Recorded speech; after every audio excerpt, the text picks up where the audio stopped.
রোজার নামে যেন খাবারের উৎসব চলছে, প্রতিযোগিতা কম্পিটিশন চলছে। যেমন গ্রামে গঞ্জে শহরে বিভিন্ন জায়গায় দেখা যায় অনেক মসজিদ আছে, মসজিদ কেন্দ্রিক মুসল্লি থাকে এবং রোজার মাতাদেরকে তারা সেহেরি এবং ইফতার দুটি সরবরাহ করে থাকে। প্রত্যেক পাড়ায় হয়তো একজন করে 30টা পাড়ায় 30 জন পুরা মাসের খাবার সরবরাহ করে সেহেরি এবং ইফতারে। বিশেষ করে ইফতারিতে বেশি দেয়, সেহেরিতে অতখানি নয়। এই যে 30 জন 30 দিন ইফতারি দিচ্ছে, সেখানে কম্পিটিশন লেগেছে। কালকে যে দিল যে খাবার আজকে দিচ্ছে, ও খেয়াল করে ও কী দিল, তার জন্য তার পরের দিন যে খাবার দেবে তার জন্য আরেক গ্রেডের জন্য ভালো হয়, পরের দিন যাবে আরেক গ্রেড ভালো হয়। এই গ্রেড বাড়াতে বাড়াতে বাড়াতে বাড়াতে খাদ্যের যে চেহারা হয়, সেই চেহারা কিন্তু আপনার জন্য এবং প্রত্যেকটা রোজাদারের জন্য ক্ষতিকারক। কেন ক্ষতিকারক? প্রচুর মশলা ব্যবহার হচ্ছে, প্রচুর চর্বিত খাবার হচ্ছে। যেমন বিরিয়ানি দেয়, তেহেরি দেয়, তারপর খিচুড়ি দেয়, ওর মধ্যে মাংস থাকে, মেজরিটি গরু মাংস থাকে। গরু তো মুসলমানের জন্য হালাল, তো গরু দেয়। তো গরুতে ফ্যাট থাকে কত? 53% ফ্যাট থাকে।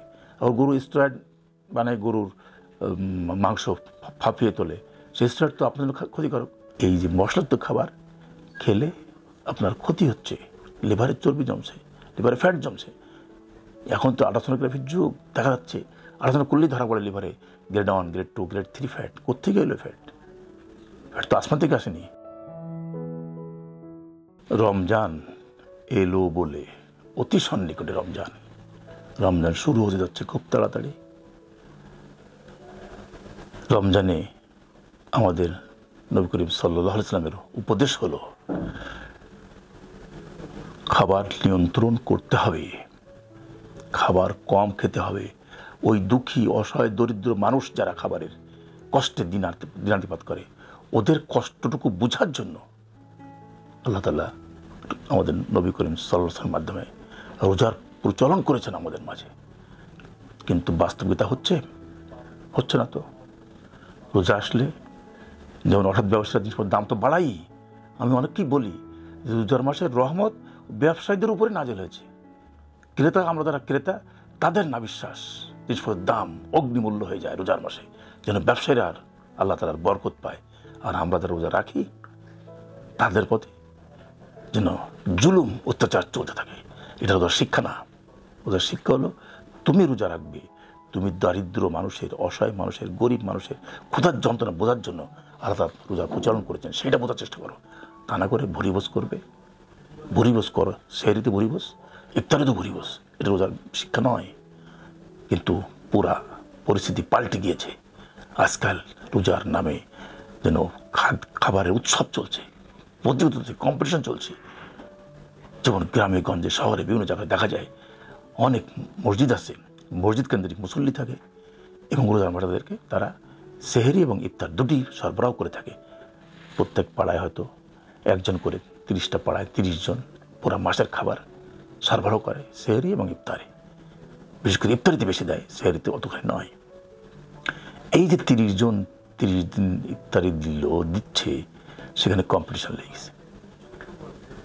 কালকে যে দিল যে খাবার আজকে দিচ্ছে, ও খেয়াল করে ও কী দিল, তার জন্য তার পরের দিন যে খাবার দেবে তার জন্য আরেক গ্রেডের জন্য ভালো হয়, পরের দিন যাবে আরেক গ্রেড ভালো হয়।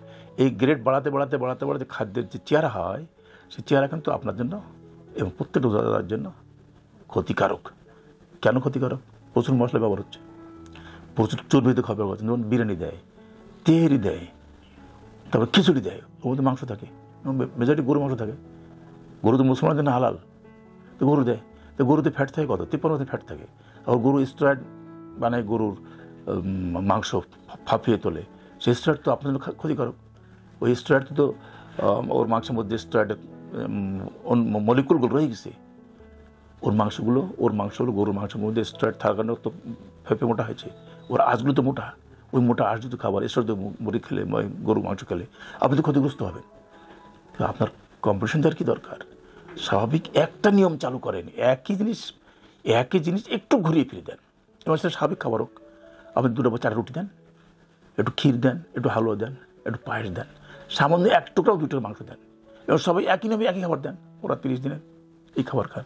তার ক্ষেত্রে আপনি গরু দিয়ে, খাসি দিয়ে আপনি বিরিয়ানি বানাচ্ছেন, তেহারি বানাচ্ছেন, আপনার পোলাও রান্না করে দিচ্ছেন। এই গরুর মাংস এই যে মশলাযুক্ত খাবার খেলে আপনার ক্ষতি হচ্ছে, লিভারের চর্বি জমছে, লিভারে ফ্যাট জমছে। এখন তো আল্ট্রাসোনোগ্রাফির যুগ, দেখা যাচ্ছে আল্ট্রাসোনো করলেই ধরা পড়ে লিভারে গ্রেড 1, গ্রেড 2, গ্রেড 3 ফ্যাট। কোত্থেকে এলো ফ্যাট? ফ্যাট তো আসমান থেকে আসেনি।